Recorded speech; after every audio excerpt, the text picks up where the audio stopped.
Hello guys, welcome to my YouTube channel.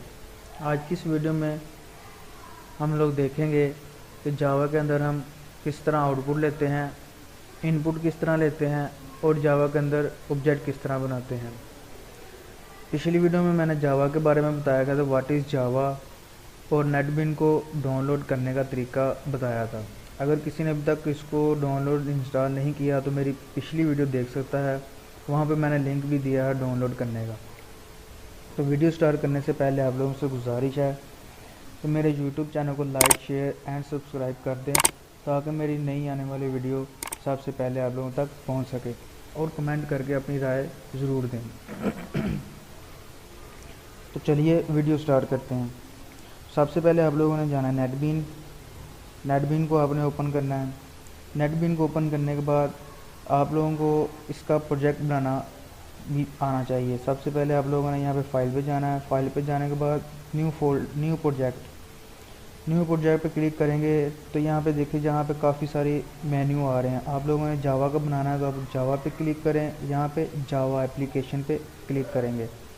जैसे ही आप Java application पे क्लिक करेंगे, यहाँ पे नेक्स्ट बटन का ऑप्शन आ जाएगा। आप लोगों ने नेक्स्ट पे क्लिक करना है।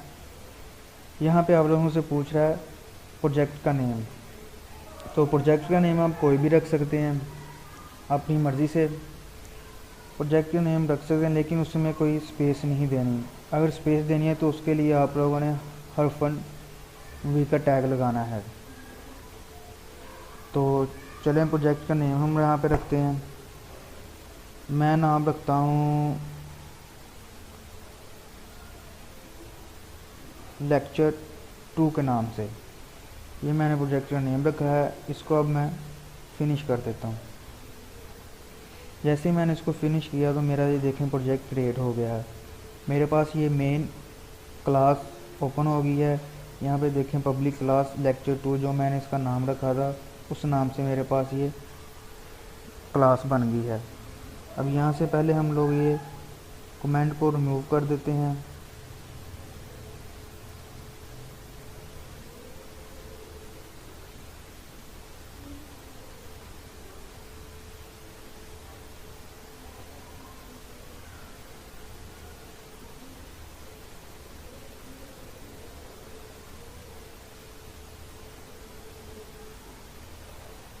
ये मैंने कमेंट को रिमूव कर दिया।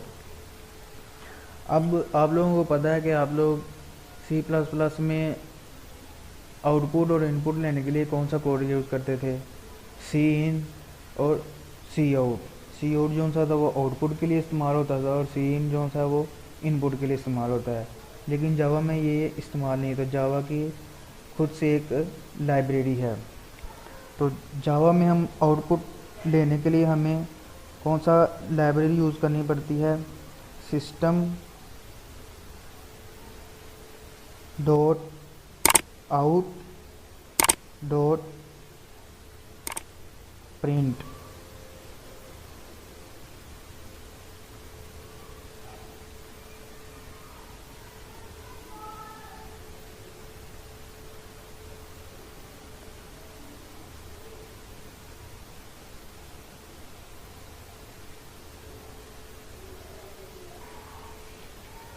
ये आउटपुट के लिए इस्तेमाल होता है। जावा में आउटपुट लेने के लिए ये लाइब्रेरी इस्तेमाल होती है। इसका जो सा सिस्टम का जो सा एस है वो कैपिटल यूज़ होगा, छोटा स्मॉल इसमें यूज़ नहीं होगा। कैपिटल जो सा एस है वो ही इसमें कंसीडर होगा। और इसकी अभी हम लोग इसका एक प्रॉब्लम सॉल्व करते हैं, उससे आप लोगों को काफ़ी मज़ीद समझ लग जाएगी। यहाँ पे मैं 2 वेरिएबल लेता हूँ, int a is equal to 3, एक int b is equal to 4। अब मैं चाहता हूँ कि मैं इनका सम करवाऊँ। तो सम करवाने के लिए मैं क्या करूँगा, इनको आपस में सम करवा दूँगा। किस तरह, वो इस तरह SUM sum equal to a plus b, ये मैंने सम करवा दिया। यहाँ पे सम पे ऑल्ट एंटर प्लस करेंगे तो यहाँ पे क्रिएट वेरिएबल हम करें।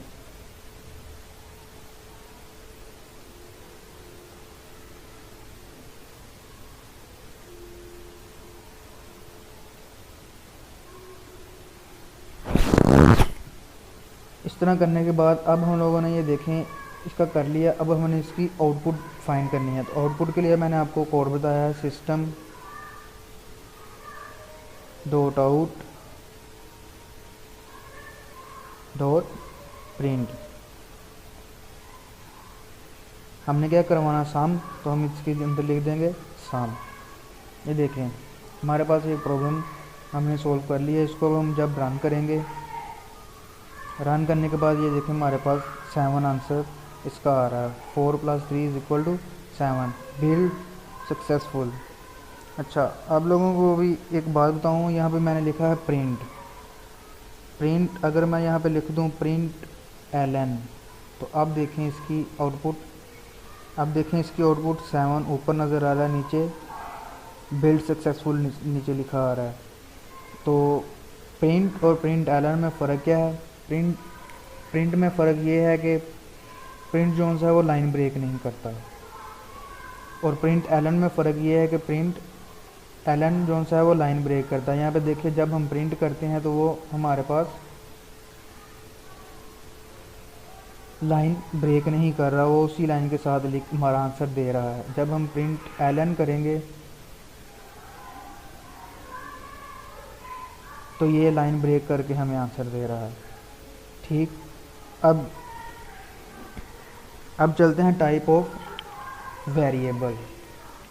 टाइप ऑफ वेरिएबल क्या है? टाइप ऑफ वेरिएबल हमारे पास बहुत सारे हैं, int, float, chart, string, double, ये हमारे कौन से हैं? ये वेरिएबल हैं। तो मैं आप लोगों को दिखा देता हूँ कौन कौन से हमारे वेरिएबल हैं। इसको मैं रिमूव कर रहा हूँ। इंट, फ्लोट,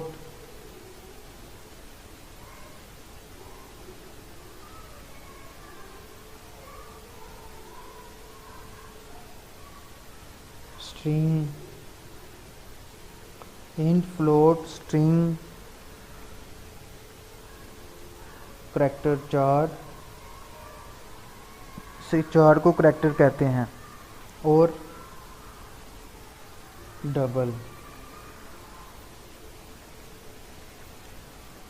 ये है हमारे पास टाइप ऑफ वेरिएबल। ठीक है, टाइप ऑफ वेरिएबल। तो जो सा इंट है, इंट हमारे किस लिए यूज़ होता है? Int positive and negative integer के लिए इस्तेमाल होता है। इंट किसके लिए इस्तेमाल होता है? पॉजिटिव एंड नेगेटिव इंटीजर के लिए इस्तेमाल होता है इंट। और जो सा फ्लोट है,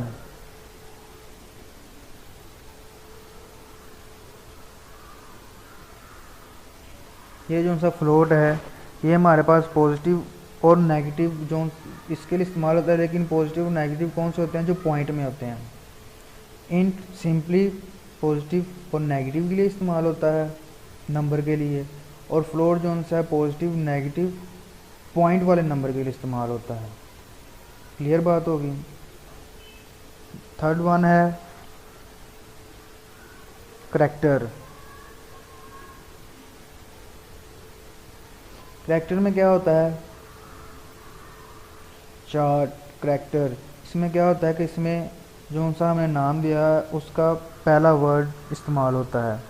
ठीक है, इसमें जो भी हम नाम देते हैं उसका पहला वर्ड ही इस्तेमाल होता है करैक्टर में। फोर्थ वन है हमारे पास स्ट्रिंग। स्ट्रिंग जो था इसमें अनलिमिटेड वेरिएबल इस्तेमाल किए जा सकते हैं। स्ट्रिंग में क्या होता है? स्ट्रिंग में अनलिमिटेड वेरिएबल को इस्तेमाल किया जा सकता है। लेकिन स्ट्रिंग की एक बात याद रखेंगे कि स्ट्रिंग में जो पहला लफ्ज़ एस है वो कैपिटल होना चाहिए। ठीक है, और डबल जोन सा है, डबल किसके लिए इस्तेमाल होता है, डबल ज़्यादा वैल्यू के लिए इस्तेमाल होता है। फ्लोट एक हद तक रहता है और डबल जोन सा आता है वो अनलिमिटेड होता है, वो भी ज़्यादा इस्तेमाल करने के लिए डबल वेरिएबल इस्तेमाल होता है। और इनकी इंड की 2 टाइप है।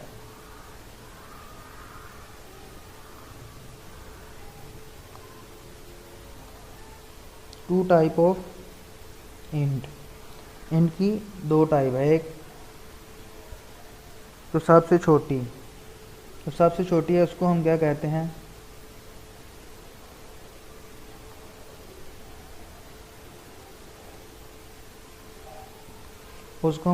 शॉर्ट। और दूसरी जो सबसे बड़ी है उसको हम क्या कहते हैं, लॉन्ग। इनकी इंड की 2 टाइप हैं, एक है शॉर्ट और एक है लॉन्ग। और फ्लोट की 1 टाइप है। वो कौन सी है, वो है डबल। 1 टाइप ऑफ फ्लोट कौन सी है, डबल।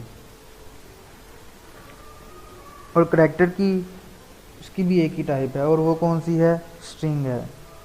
करैक्टर की भी एक ही टाइप है, वो कौन सी है, स्ट्रिंग। फ्लोट की भी एक टाइप है, वो कौन सी है, डबल। और इनकी 2 टाइप हैं, शॉर्ट एंड लॉन्ग। ठीक है, क्लियर हो गया। अब आते हैं हम इंट ए। इसको क्या कहते हैं हम, इंट ए को क्या कहते हैं,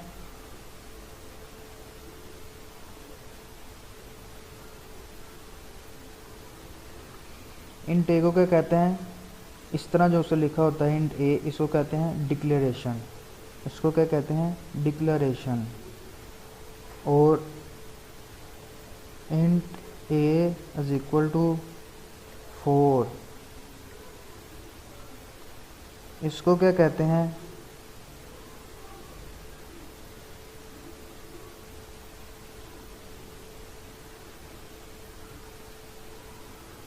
इनिशियलाइज। इसको क्या कहते हैं, int a is equal to 4 को हम क्या कहते हैं, इनिशियलाइज। ठीक हो, int v is equal to 4 इस तरह आ गया, इसको हम क्या कहते हैं, इनिशियलाइज। और एक है कि हमने वैल्यू के अंदर ही वैल्यू को चेंज करना है, यानी कि हमारे पास है इंट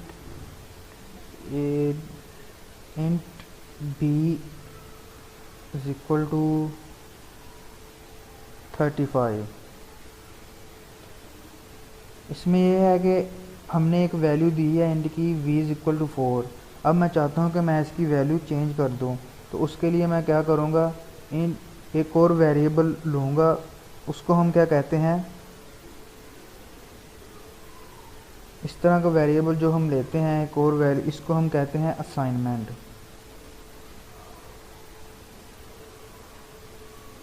इसको क्या कहते हैं, असाइनमेंट।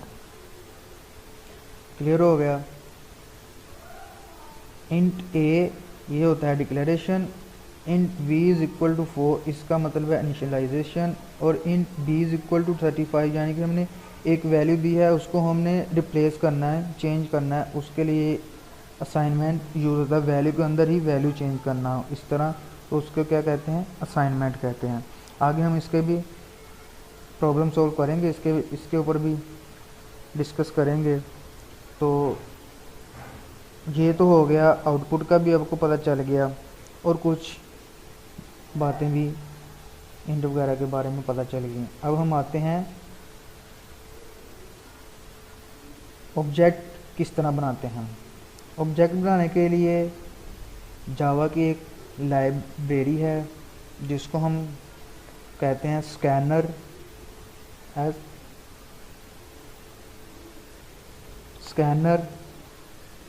इसका हमने ऑब्जेक्ट कुछ भी रखना है, मैं रख लेता हूँ एस इक्वल न्यू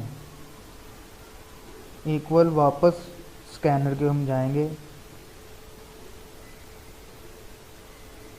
और ब्रैकेट,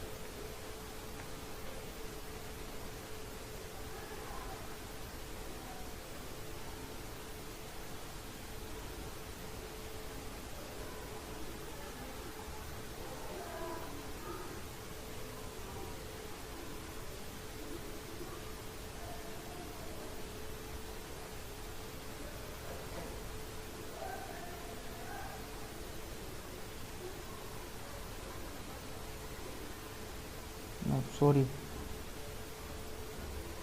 पहले हम इसका वो बनाते हैं वेरिएबल इन ए बी, और इसका हम लेते हैं सम। ठीक हो गई है, हमने ली है वेरिएबल। अब हम यहाँ पे यूज़ करेंगे लैब,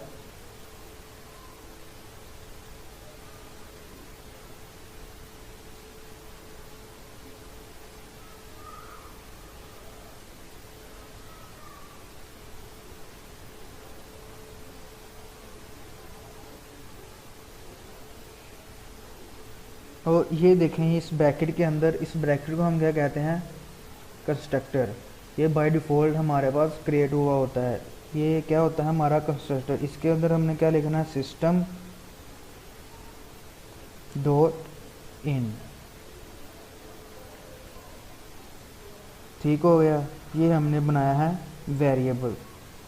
ये स्कैनर जावा की लैब है, ये हमने दिया है इसको एक ऑब्जेक्ट। और जो सा न्यू, ये क्या काम करता है, ये कंप्यूटर की मेमोरी को एलोकेट करता है कि हम जो वैल्यू देंगे वो मेमोरी में जाकर स्टोर होगी। ये न्यू इसलिए इस्तेमाल होता है क्योंकि मेमोरी में जाके एलोकेट होगा, तो जो वैल्यू हमने भेजी है वो मेमोरी में जाकर स्टोर होगी। ठीक है, ये इसलिए ऑब्जेक्ट बनाया जाता है। और जब ऑब्जेक्ट को यूज़ हम किस तरह करते हैं, वेरिएबल हमने क्या बनाया, ए इज इक्वल टू वेरिएबल, हमारे ऑब्जेक्ट हमने क्या बनाया, एस डॉट डालेंगे तो हमने वेरिएबल कौन सी टाइप का था, इंट टाइप का था। तो हम क्या करेंगे, नेक्स्ट इंट करेंगे और सेमीकोलन लगाए। जैसे ही अगर यहाँ पे टाइप कौन सी होती, स्ट्रिंग होती, तो हम यहाँ पे क्या करते, नेक्स्ट स्ट्रिंग करते। अगर फ्लोट होती तो नेक्स्ट फ्लोट करते, अगर डबल होती तो नेक्स्ट डबल करते हम लोग। ठीक है, नेक्स्ट हमारे पास B is equal to S dot next int कर दी हमने। आगे हम लोगों ने सम करवाना है, तो हम क्या करेंगे,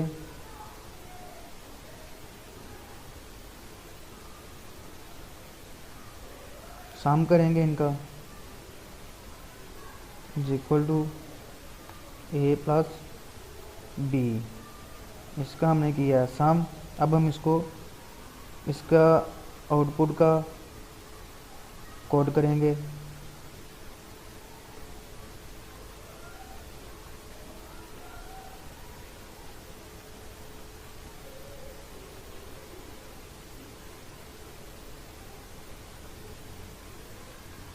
ये हमारे पास मुकम्मल सोल्व हो चुका है। अब हम इसको रन करके देखेंगे। ये देखें रन हो रहा है। अब देखो, हमें ये नहीं पता चल रहा कि हम लोग, रन हो गया। अब हम ए की वैल्यू डालेंगे 5, एंटर करेंगे। बी की वैल्यू डालेंगे 9, हमारे पास आंसर आ गया 14। अगर मैं यहाँ पे लिखता प्रिंट सिंपल, तो फिर इसको रन करते, तो फिर देखें 5, तो ये देखें इसने लाइन ब्रेक नहीं की, हमें बिल्ड सक्सेसफुल के साथ ही उसने लिख के दे दिया 14। अब इसलिए प्रिंट एलन को हम यूज़ करते हैं।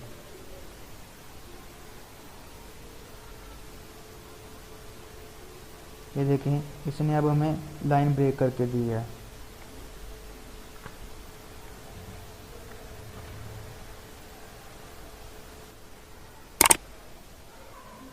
आई होप कि आप लोगों को समझ आई होगी काफ़ी ज़्यादा।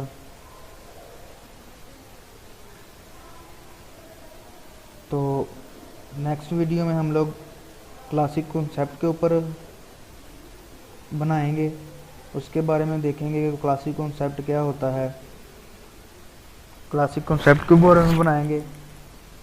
तो आई होप आप लोगों को समझ आ गई होगी। Thank you.